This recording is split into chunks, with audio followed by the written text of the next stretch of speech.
Hey, Heather, it's Bug and Mary. Today we're at Pine Grove Furnace State Park. So people used to produce iron here for railroad tracks, and then after a while they stopped. And let's check out what they did to make the iron. Come on, let's go. The railroad made the transportation of goods much more manageable and efficient. But before railroads, they would build furnaces in the middle of forests near a creek where they had easy access to iron ore and limestone. Cold blast furnaces built in the 18th and 19th century America mimicked European designs first used 400 years earlier.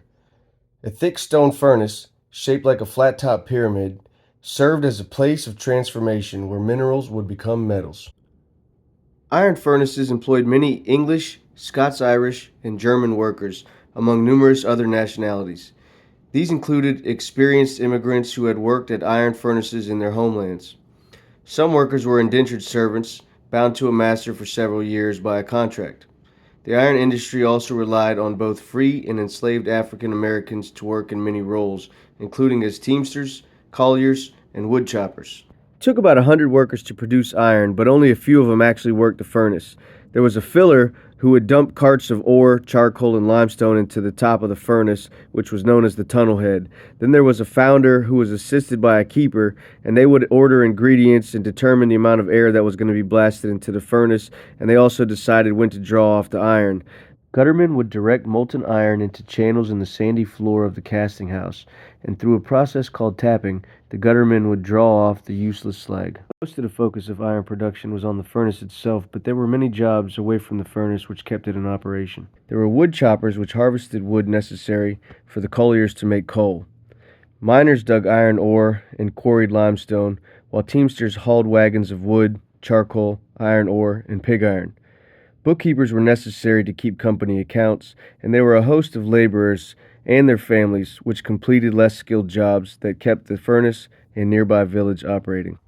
So how they would do it is they would have like a deck up top, and they would pour down the iron ore and sorts of like rocks, limestone, and all sorts of things. Let's take a walk around this.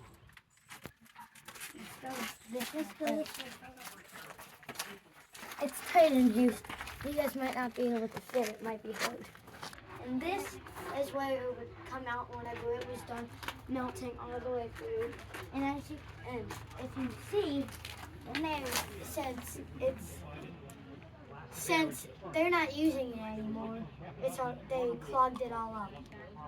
So if you step back a little bit and look up here, there's the chimney, and that's where the smoke would leave. Yeah. So let's close this and then walk around a little more. Just imagine walking around this, because this is melting stuff from over 3,000 degrees. Just imagine how hot that would be. Let's take a walk. I blew myself to the wrong shape here. Yeah, let's take a walk and see how tight these corners get. I mean, how are you gonna walk through this whenever it's melting things when the temperature's over 3,000 degrees? I'm sure this isn't the safest job, but right here, better come back. Right here we have a furnace. I don't know what this was for. They had to have used that for something, but let's go. I think they made a little fire in there and cooked some food, maybe. Like for lunch? I don't know, but this one's tight. That would be funny. They're all kind of tight. Until next time, keep exploring and stay curious.